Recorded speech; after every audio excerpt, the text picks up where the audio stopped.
నమస్తే, welcome to Magna TV. నేను ఆదిత్య.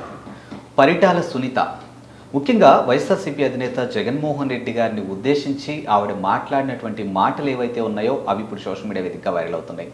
మేము తలుచుకుంటే కనీసం హెలికాప్టర్ నుంచి కిందకు కూడా దిగం, బట్ మాకు సంస్కారం ఉంది, చంద్రబాబు నాయుడు గారు మాకు కాస్త డిసిప్లిన్ నేర్పించారు అన్నట్టుగా ఆవిడ ఏదైతే వ్యాఖ్యలు చేశారో వాటి గురించి తెలుసుకునే ప్రయత్నం చేద్దాం. ప్రస్తుతానికి మనతో పాటు స్టూడియోలో ఉన్నారు వైఎస్ఆర్సీపీ అధికార ప్రతినిధి వెంకటరెడ్డి గారు మనతో ఉన్నారు. ఒకసారి సార్తో మాట్లాడదాం. సార్ నమస్కారం. సార్ నమస్తే అండి.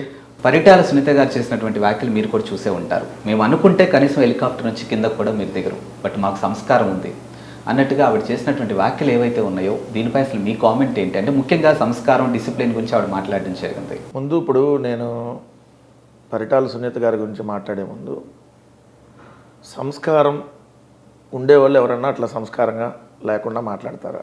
Not only Paritala Sunitha. నేను దలుచుకుంటే నిన్నేదో చేసేస్తా కానీ నాకు సంస్కారం ఉంది అంటే సంస్కారం లేకుండా నేను మాట్లాడినట్లు లెక్కే కదా.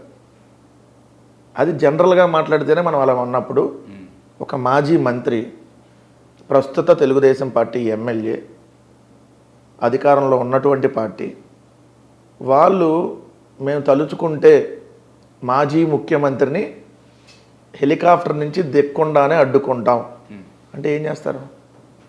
మామూలుగా రోడ్డు మీద అడ్డుకుంటే వెహికల్ రోడ్డు మీద వెళ్తే రోడ్డు మీద అడ్డుకుంటారు. పైన అడ్డుకుంటాం అంటే ఏం చేస్తారు? పైన ఏమైనా చేసేస్తారా?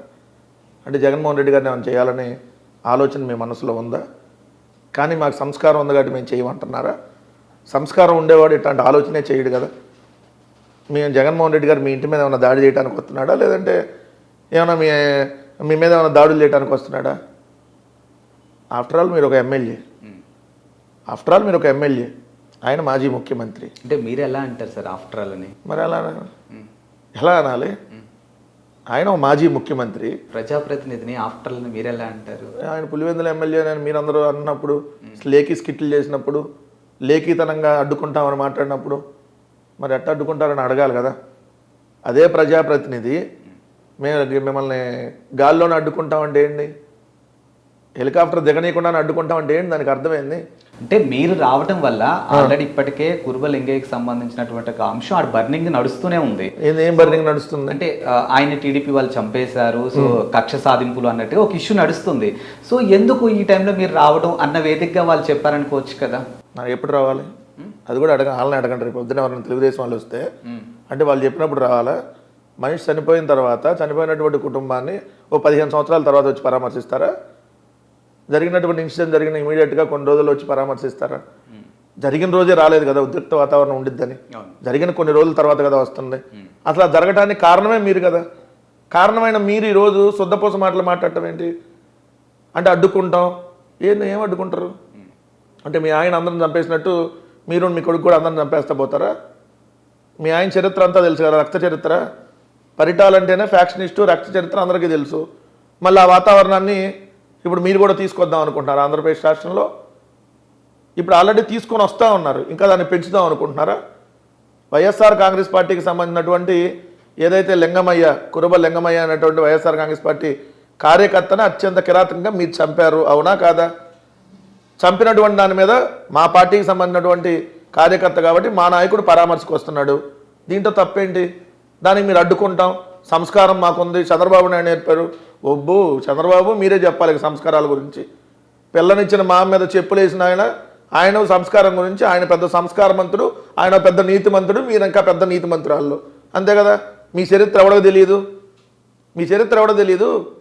ఇదే మీరు అపోజిషన్లో ఉన్నప్పుడు, జగన్మోహన్ రెడ్డి గారు ముఖ్యమంత్రిగా ఉన్నప్పుడు తెలుగుదేశం పార్టీ ఆఫీసులో ఆ పట్టాబ్ అనేటటువంటి వాడు బోచిడికి అని మాట్లాడితే తెలుగుదేశం పార్టీ ఆఫీస్ మీద దాడి జరిగినటువంటి సందర్భంలో మీరు 2 రోజుల పాటు ఏదో దీక్షలు అని చెప్పి తెలుగుదేశం పార్టీ ఆఫీస్లో పెట్టినప్పుడు చంద్రబాబు నాయుడు గారు మీరు కళ్ళు మూసుకోండి ఒక 5 నిమిషాల్లో అందరికి వెళ్ళి తలకాయలు నరికేసి వస్తామని చెప్పింది ఈ పెద్ద మనిషే, ఈ సునీతమ్మ గారే.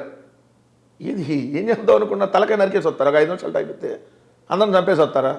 జగన్మోహన్ రెడ్డి గారిని ఇప్పుడు హెలికాప్టర్లో నుంచి దిక్కుండా అడ్డుకుంటారా? తలుచుకోండి ఒక నిమిషం, తలుచుకోండి అంటున్నా. ఎందుకు ఈ కబుర్లు ఎందుకు? అడ్డుకుంటానికి అంటే ఏం చేద్దాం అనుకుంటున్నారు రాష్ట్రాన్ని? మీ ఇంటికి ఎంత దూరమో మా ఇంటికి అంతే దూరం, మీ పార్టీకి అంత దూరం మా పార్టీకి అంతే దూరం కదా. అంటే మీరు నోరు తెరిచి మేము మాట్లాడితే మేము కూడా అదే నోరు తెరిచి మాట్లాడామనుకోండి. ఎగ్జాక్ట్లీ వాళ్ళ నుంచి కూడా అదే సమాధానం వినిపిస్తుంది. మీరు 5 సంవత్సరాల అధికారంలో ఉన్నప్పుడు మీరు ఏం చేశారో ఒకసారి మీరు గుర్తు చేసుకోండి. పరిటాల సునీత గారికి రక్షణ ఇచ్చింది మేము కాదా? పరిటాల శ్రీరామ్ గారికి రక్షణ ఇచ్చింది మేము కాదా? మేము పరిటాల శ్రీరామ్కి అత్యంత కట్టుదిట్టమైనటువంటి భద్రతతో మా ప్రభుత్వం సెక్యూరిటీ కల్పించింది. మా ప్రభుత్వం మళ్ళీ చెప్తా ఉన్నాం, ఎక్కడన్నా పరిటాల శ్రీరామ్ మీద చిన్న రాయన్న పడిందా? పరిటాల శ్రీరామ్ మీద చిన్న గాయమైన అయిందా? పరిటాల శ్రీరామ్ మీద చిన్న దాడైనా జరిగిందా? మరి వీళ్ళు ఈరోజు ఎలా మాట్లాడతారు? మేమేదో చేసామంటానికి ఏం చేసాం? పరిటాల సునీత గారి మీద ఏమన్నా దాడి జరిగిందా? పరిటాల కుటుంబం మీద ఏమైనా దాడి జరిగిందా? అన్ని చోట్ల రక్షణ కల్పించింది జగన్మోహన్ రెడ్డి గారి ప్రభుత్వమే కదా. మరి మేము అలాంటి వాతావరణం వద్దనుకున్నాం కదా. ఆల్రెడీ చచ్చిపోయినటువంటి మీరు, అంటే చచ్చిపోయారు పార్టీ పరంగా, ఏదో వరకు ఎమ్మెల్యే అయ్యారు. ఈరోజు మీ కుటుంబానికి ఇప్పుడు అంత లేదు, మళ్ళీ ఏదో చూపించుకుందామనే బిల్డప్ ఇచ్చే కార్యక్రమం తగ్గిస్తే మంచిది. ఆ వాతావరణాన్ని తీసుకురావాలని భావిస్తే అందరూ నష్టపోతారు. అది మీరు నష్టపోతారు, అవతల వాళ్ళు కూడా నష్టపోతారు. సో అది మంచి పద్ధతి కాదు. ఇప్పటికైనా జాగ్రత్తగా అదుపులో పెట్టుకుని మాట్లాడితే మంచిది. అండ్ పరిటాల రవి హత్యకి సంబంధించినటువంటి అంశంలో కూడా ఆవిడ జగన్మోహన్ రెడ్డి గారి పేరుని ఉద్దేశించి మాట్లాడారు. అసలు రవి హత్య విషయంలో కూడా జగన్మోహన్ రెడ్డి హస్తం ఉందన్నట్టుగా మాట్లాడారు ఆవిడ. ఆమె చెప్పింది ఏమని? పరిటాల రవి గారిని చంపిన దాంట్లో జేసీ దివాకర్ రెడ్డి, జేసీ ప్రభాకర్ రెడ్డి హస్తం ఉందని ఆమె చెప్పింది. వాళ్ళు ఏ పార్టీలో ఉన్నారు? ఏ పార్టీలో ఉన్నారు? వాళ్ళ పార్టీలోనే కదా. ఎందుకున్నారు? కాంప్రమైజ్ అయ్యారు మీరు? అంటే ఇప్పుడు రాజకీయాల పరంగా శాశ్వత మిత్రులు శాశ్వత శత్రులు ఉండరు కదా సార్. ఓహో, అంటే వాళ్ళ ఆయన చంపిన వాళ్ళైతే పర్లేదు. వాళ్ళ ఆయన చంపిన పార్టీలో ఉన్నారు కాబట్టి ఇద్దరు కలిసి అన్ని కార్యక్రమాలకు అటెండ్ అయ్యి బాయి అనుకుంటారా? శాశ్వత మిత్రులు శాశ్వత శత్రులు దేంటో రాజకీయంలో ఉండరు కదా. ఓ, అంటే చంపినా పర్లా, అలా ఆయన చంపినా పర్లా, అంతే కదా. మరి జగన్మోహన్ రెడ్డి గారు చంపారని ఎట్టంటది? ఇదే మీరు ఎట్టాంటి పిచ్చి ఆరోపణలు చేశారని సిబిఐ ఎంక్వైరీకి ఇస్తే సిబిఐ తేల్చింది ఏం లేదు. అసలు జగన్మోహన్ రెడ్డి గారు ఆ రోజు రాజకీయాల్లో లేడు. జగన్మోహన్ రెడ్డి గారికి పరిటాల రవికి ఏం సంబంధం? ఈ అన్నాలు ఇంకా ఈ కాకమ్మ కబుర్లు. 2005లో మీ ఆయన చచ్చిపోయింది, చంపింది మీ ఆయన్ని. కొన్ని వందల మందిని పొట్టన పెట్టుకున్న దుర్మార్గుడిని ఇంకో దుర్మార్గుడు చంపాడు. వాళ్ళు చంపడం తప్పే, మీ ఆయన చంపడం తప్పే. మీ ఆయన ఎవడో చంపడం తప్పే, మీ ఆయన 100 మంది చంపడం కూడా తప్పే. ఇప్పటికీ అలాంటి వాతావరణం వద్దనే కదా అంటుంది. మళ్ళీ దాన్ని తీసుకురావాలనే కదా మీరు అలాంటి పిచ్చి వాగుతా ఉంది. మరి మీ ఆయన్నే అంతమందిని చంపినప్పుడు మరి భారీగా అయ్యో అంతమందిని చంపకూడదండి, తప్పండి, అసలు ఒకరినొకరు చంపుకోవటం ఏందనే మరి మేము చెప్పాలి కదేమా? చెప్పలా. జగన్మోహన్ రెడ్డి గారు అంటే దాంట్లో ఉన్నాడంట. 20 ఏళ్ళ తర్వాత నిద్రలేసిందా మేడం? 2005లో మీ ఆయన చచ్చిపోయింది, ఇప్పుడు 2025, 20 సంవత్సరాల తర్వాత కోమాలో నుంచి బయటకు వచ్చి మా ఆయన జగన్మోహన్ రెడ్డి గారు చంపారు అని ఇట్లాంటి వాగుడు. జగన్మోహన్ రెడ్డి గారి స్థాయి మీ స్థాయి కంపేర్ చేసుకోవద్దు దయచేసి. మీది ఈ స్థాయి, జగన్మోహన్ రెడ్డి గారిది ఈ స్థాయి. సో జగన్మోహన్ రెడ్డి గారి మీద స్టేట్మెంట్ ఇచ్చేస్తే మీరందరూ ఇప్పుడు క్వశ్చన్లు అడిగి, లేదంటే ఆమె ఎవరో తెలియదు కదా, ఇప్పుడు ఎవరో తెలుసు, ఒక ఎమ్మెల్యే 164 మందిలో ఒకళ్ళు ఇట్లాంటి స్టేట్మెంట్లు ఇస్తే ఏం పెద్ద స్టేట్ లీడర్ అయిపోయింది కదా ఇప్పుడు. సో దానికోసం ఇస్తున్నట్టుగా అనిపిస్తూ ఉంది. లేదంటే జగన్మోహన్ రెడ్డి గారి మీద మళ్ళీ ఇంకా పడి ఆడవటం ఏంది? తర్వాత మీరే అధికారంలోకి వచ్చారు కదా 2014లో. 2014 నుంచి 19 దాకా మీరే ఉన్నారు కదా, నువ్వు మంత్రిగా ఉన్నావు కదా, మరి ఎంక్వైరీ చేసి తేల్చుకోవాల్సింది. ఇప్పుడు కూడా అధికారంలో ఉన్నావు కదా, ఇస్తావా మళ్ళీ సిబిఐని రెండోసారి? ఎన్నిసార్లు ఇస్తారు? సో ఇంక ఇట్లాంటి వాగుడు ఆపేస్తే చాలా మంచిదని మాత్రం చెప్తాను. నేను ప్రస్తుతానికి ఆంధ్రప్రదేశ్లో ఉన్నటువంటి నియోజకవర్గాలన్నీ ఒకెత్తు అయితే మీరు అన్నట్టు రాప్తాడు ఇంకొకలా కనిపిస్తుంది, ప్రకాష్ రెడ్డి వర్సెస్ సునీత అన్నట్టుగా కనిపిస్తుంది. అంటే ఎందుకు అసలు ఇంత హైలైట్ అవుతుంది అసలు ఆ నియోజకవర్గం? ఇప్పుడు చెప్పట్లా ఏం పిచ్చివాగుడు అవుతుంది. ఏం వచ్చిన ఈయన పరిటాల శ్రీరాము ఇప్పుడు ఏం లేవు పదవులు, లైమ్లెట్లో ఉండాలి. నేను చంపేస్తే లైమ్లెట్లోకి వస్తాడు. అందుకని వైఎస్ఆర్ కాంగ్రెస్ పార్టీ కార్యకర్తల మీద దాడి. వైఎస్ఆర్ కాంగ్రెస్ పార్టీ కార్యకర్తలు చంపేశారనుకోండి, ఎటు మా నాయకుడు వస్తాడు కదా. అందుకని వీళ్ళు మళ్ళీ కొంత ఇష్యూకి నడుస్తూ ఉంటుంది కదా, అందుకని చెప్పి చంపేస్తున్నట్టుగా ఉంది. లేదంటే మీరు అన్నట్టుగా మిగిలిన చోట్ల కూడా చాలా చోట్ల జరుగుతున్నాయి, కొన్ని చోట్ల జరగట్లా, బట్ మెజారిటీ చోట్ల జరుగుతున్నాయి. అంటే మొన్న ఆ డిస్టిక్ చూసుకుంటే రామగిరికి సంబంధించిన అది బాగా హైలైట్ అయింది కదా. ఇప్పుడు పోలీసుల రక్షణతో ఏదైతే ఓటింగ్ జరగాలి, పోలీసులే ఇదిగో పరిటాల సునీత మాట్లాడి దాన్ని వీడియో కాల్స్ చేపిస్తా, పోలీసుల సమక్షంలోనే పోలీసులే అవతల తెలుగుదేశం పార్టీకి తొత్తుల్లాగా వ్యవహరిస్తున్నప్పుడు మరే మేము చేతులకు గాజులు కట్టుకొని కూర్చోం కదా. మేము సింగిల్గా 40% వచ్చిన రాజకీయ పార్టీ కదా. మేము వాడో ఈడో 4 తాళ్ళు కడితేనో 4 జెండాలు ముడెత్తేనో మేము అధికారంలోకి రాం కదా. వాళ్ళ జీవితంలో వాళ్ళు 4 తాళ్ళు 5 బంగారాలు ముళ్ళెత్తే తప్ప వాళ్ళు అధికారంలో రారు. వాళ్ళ జీవితంలో ఎప్పుడు సింగిల్గా అధికారంలో లేదు. అధికారం కోసం ఎవడో ఒకటి గడ్డి ఎవడో ఒకటి కాళ్ళు ఇంకేదన్నా పట్టుకునేటటువంటి వాళ్ళు. సో వాళ్ళకే అంతుంటే అధికారం కోసం ఏ గడ్డి పట్టుకోకుండా ఎవడ కాళ్ళు పట్టుకోకుండా నిజాయితీగా వచ్చే వాళ్ళకి మాకెంత పౌరుషం ఉండాలి, అంతే కదా. మరి అటువంటి వాళ్ళకి అలానే సమాధానం చెప్పాలి. సో ఖచ్చితంగా ఒకటైతే చెప్తా ఉన్నా, ప్రశాంతంగా ఉన్నటువంటి ఆంధ్రప్రదేశ్ రాష్ట్రాన్ని ఈ 10 నెలల కాలంలో ఆ ప్రశాంత వాతావరణం కోల్పోయి ఇంకా జీవితంలో కూడా ప్రశాంతత లేనటువంటి వాతావరణాన్ని తీసుకొద్దామని వాళ్ళు ప్రయత్నిస్తూ ఉన్నారు. ఎప్పుడైతే రాయలసీమలో రాజశేఖర రెడ్డి గారు ముఖ్యమంత్రి అయిన తర్వాత ఫ్యాక్షనిజం అనేది పూర్తిగా అంతమొందింది. జగన్మోహన్ రెడ్డి గారు వచ్చిన తర్వాత ఇంకా అసలు ఎక్కడా కూడా ఆనవాళ్ళు లేకుండా పూర్తిగా సమసిపోయింది. కానీ ఈరోజు చంద్రబాబు నాయుడు గారు మళ్ళీ అధికారంలోకి వచ్చిన తర్వాత ఫ్యాక్షనిజం రూపు మార్చుకొని కొత్త తరంగా తీసుకురావాలని వాళ్ళు భావిస్తూ ఉన్నారు. అది నాట్ ఓన్లీ రాయలసీమ, ఆంధ్రప్రదేశ్ మొత్తం ఈ వాతావరణం తెద్దామని చూస్తున్నారు. ఆస్తులు ధ్వంసం చేయటం, దాడులు చేయటం, లేదంటే చంపేయటం, పోలీసులను అడ్డం పెట్టుకొని తప్పుడు కేసులు పెట్టి బెదిరించేసి అది కూడా వినకపోతే పోలీసుల సమక్షంలోనే ఇంకేదన్నా చేసేయటం, ఇలాంటి వాతావరణం వెళ్ళిందనుకోండి ఏమవుతుంది? 5లో ఒకటి అయిపోయింది కదా, 4 కదా, 4 తర్వాత మళ్ళీ మేమే కదా, అప్పుడు అంతకు మించి ఉంటుంది కదా, అప్పుడు ఏమైంది ఆంధ్రప్రదేశ్? సో ఇప్పటికైనా పద్ధతి మార్చుకొని ఇప్పటికైనా విరమిస్తే బాగుంటుంది. లేదంటే తర్వాత మేము కూడా కంట్రోల్ కాదు కదా, మేము కంట్రోల్ చేద్దామన్నా మా వాళ్ళు కాదు కదా. సో ఆ వాతావరణాన్ని వాళ్ళు తీసుకెళ్తున్నారు. అది ఖచ్చితంగా వాళ్ళకి చాలా ప్రమాదం భవిష్యత్తులో. మాకు ఇప్పుడు ఎంత ప్రమాదం, వాళ్ళకి రేపు అంతకంటే ఎక్కువ ప్రమాదం కదా. సో వాళ్ళే ఆలోచించుకోవాలి. అంటే ఇప్పుడు మీరు అన్నట్టు మా ఇంటి నుంచి మీ ఇంటికి ఎంత దూరం, మీ ఇంటి నుంచి మా ఇంటికి ఎంత దూరం, ఆఫ్ కోర్స్ అదే జరుగుతుంది. మరి రేపు మీరు అధికారంలోకి వచ్చాక మీరు కక్ష సాధింపులు అంటే అసలు సంక్షేమం అభివృద్ధి ఎప్పుడు సార్? మరి ఇంకా అడగాలి కదా మీలాంటి వాళ్ళు, లేదంటే ఎవరైతే ఇప్పుడు మాట్లాడుతున్న పెద్ద పెద్ద మాజీ మంత్రులు చేసిన పరిటాల సునీతమ్మ వీళ్ళందరూ మనం మాట్లాడాలి కదా. ఇప్పుడు మీరు అధికారంలోకి వచ్చినా అవే సంక్షేమ పథకాలు అంటారు. మేము అధికారంలో ఉన్న 5 ఏళ్ల కాలం లేదా మేము అధికారంలో ఉన్న 5 ఏళ్ల కాలంలో నేను ఇదే మీకు ఎగ్జాంపుల్ చెప్పా. పరిటాల సునీత గారి కుటుంబం మీద ఎక్కడైనా చిన్న దాడి జరిగిందా? నాట్ ఓన్లీ పరిటాల సునీత గారు సార్, ఓవరాల్ గా ఆంధ్రప్రదేశ్ గురించి మాట్లాడుతున్నా. ఎవరి మీద జరిగింది? నారా లోకేష్ మీద ఏమైనా దాడి జరిగిందా? చంద్రబాబు నాయుడు మీద ఏమైనా జరిగిందా?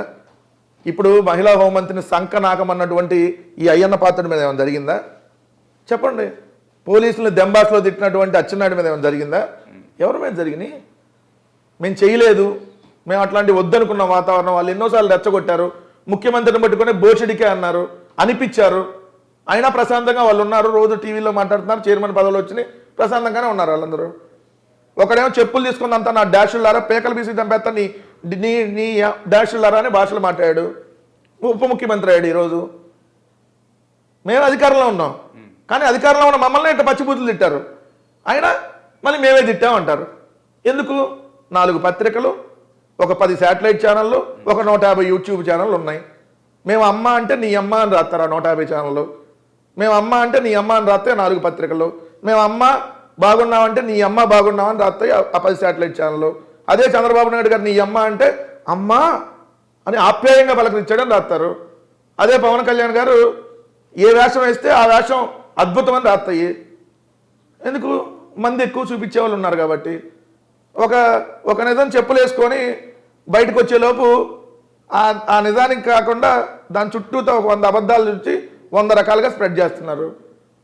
అదేమంటే మళ్ళీ వైఎస్ఆర్ కాంగ్రెస్ పార్టీ. ఇది ఆఫ్టర్ ఆల్ 11 పార్టీ వాళ్ళ దృష్టిలో. మళ్ళీ మా మీద పడి అడగటం. సో ప్రజలు కూడా గమనించమని చెప్తారు. ఇప్పుడు కూటమికి ఒక్కరికే మీడియా సపోర్ట్ ఉందా? మీకు లేదంటారా? మీకు లేవా ఛానల్స్? ఉన్నాయి.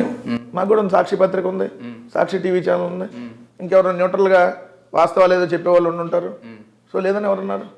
అంటే 2019లో అసలు మీరు అధికారంలోకి రావడానికే సోషల్ మీడియా ఇంపాక్ట్ అని మాట్లాడారు చాలా సందర్భాలు. ఎవరు?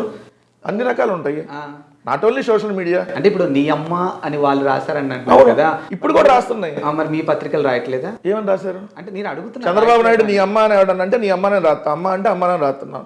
ఓకే, వాళ్ళు ఏది చెప్తే అదే రాస్తున్నారు, మీరు ఏదంటే అదే రాస్తున్నాం. రాయకపోతే వెళ్ళొచ్చు కదా వాళ్ళు, ఏమైనా ఇబ్బంది ఉంటే. నేను క్లియర్గా క్లారిటీగానే అడుగుతున్నా. సో మేము 14 లక్షల కోట్లు అప్పు చేసామా? మీరే చెప్పండి, చేశామా? లేదు కదా. మీరే చెప్పలేకపోతున్నారు. ఎందుకు మిమ్మల్ని కూడా అలా విషబీజం నందించారా? నేను చెప్పలేకపోతున్నాను. మొన్నటిదాకా చెప్పండి, 14 లక్షల కోట్లు అప్పు చేశారు ఈ మా ప్రభుత్వం అని చెప్పి దుష్ప్రచారం చేశారా లేదా? కూటమికి సంబంధించినటువంటి పార్టీలు, కూటమికి సంబంధించినటువంటి ఛానల్లో ఒక రోజు 10 లక్షల కోట్లు, రెండో రోజు 11 లక్షల కోట్లు, దీని తల్లి మూడో రోజు 12 లక్షల కోట్లు, దాని తర్వాత 15 లక్షల కోట్లు ప్రచారం చేశారా లేదా? ఇప్పుడు ఎంత అప్పు? మొన్న అసెంబ్లీలోనే వాళ్ళు బడ్జెట్ పెడితే 4.5 లక్షల కోట్లు అన్నారా లేదా?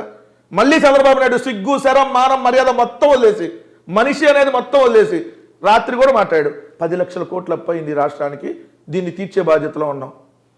మరి ఎవరండి అబద్ధాలు చెప్తున్నా? మరి ఇలా రోజు దుష్ప్రచారం చేస్తున్నాడు.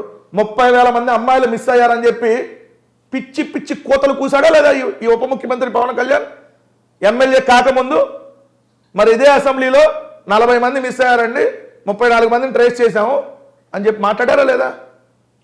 ఇదే రంగులేయడానికి 4,000 కోట్లు అయినాయి అని చెప్పి గాలి మాటలు మాట్లాడి రోజు దుష్ప్రచారం చేశారా లేదా? వేయటానికి 2,000 కోట్లు, తీయటానికి 2,000 కోట్లని. మళ్ళీ ఇదే అసెంబ్లీ సాక్షిగా మొన్న వాళ్ళ ఎమ్మెల్సీలు అడిగిన దానికి సమాధానంగానే లేదంటే వేయటానికి 50 కోట్లు, తీయటానికి 45 కోట్లు అయినాయి, మొత్తం 100 కోట్ల లోపు, అది కూడా ఏ పంచాయతీకి ఆ పంచాయతీలో ఎంబుక్లోంచి తీశారు డబ్బులని చెప్పారా లేదా? మరి ఇలా గాలి మాటలు గాలి ప్రచారాలు చేసిన వాళ్ళు ఎవరు? మేము ఈ రాష్ట్రం బాగుంది అంటే అడుక్కుదండి శ్రీలంక అయిపోయింది అన్నారు. ఈ రాష్ట్రంలో పరిశ్రమలు వచ్చినట్టు లేదు, అందరూ పోయారు అన్నారు. ఈ రాష్ట్రంలో అసలు 14 లక్షల కోట్ల పోయి ఆ రాష్ట్రం మొత్తం సంకనాగిపోయింది అన్నారు. మరి అందమేమో వాళ్ళ ఈరోజు అధికారంలోకి వచ్చింది వాళ్ళే కదా. మరి అధికారంలోకి వచ్చినా కొన్ని నిజాలు ఒప్పుకోక తప్పదు కదా. మరి ఇప్పుడు ఎందుకు మరి 14 లక్షల కోట్ల అప్పు చూపించండి, 30,000 అమ్మాయి మిస్సింగ్ లిస్ట్ చూపించండి, చెప్పాలి కదా ఇవన్నీ. మరి ఇలా ప్రచారం చేసినప్పుడు ఖచ్చితంగా ఇలానే మాట్లాడతాం. సో ఇది మా ఆవేదన, మా బాధల్లోంచి వచ్చేది. ఎందుకంటే రాష్ట్రం ప్రశాంతంగా ఉన్న రాష్ట్రం, 2 ఏళ్ళు కోవిడ్ ఉన్నా కూడా ఎవరికి ఇబ్బందులు లేకుండా రాష్ట్ర ప్రజల్ని తన సొంత బిడ్డల్లాగా చూసుకుంటే ఈరోజు చంద్రబాబు నాయుడు గారు మేము లక్షిస్తే ఆయన 10 లక్షలు ఇస్తాం, మేము ఒకరికి ఇస్తే ఆయన 10 మందికి ఇస్తాం, కడుపులో ఉన్న బిడ్డ కూడా ఇస్తామని చెప్పాడు. ఉన్న బిడ్డలకు దిక్కులేదు, కడుపులో బిడ్డకు తర్వాత సంగతి. మరి ఇట్లాంటి మంచి ప్రచారం చేసినప్పుడు ఇట్లానే మాట్లాడాలి, ఖచ్చితంగా ఇంకా మాట్లాడతాం కూడా. Thank you sir.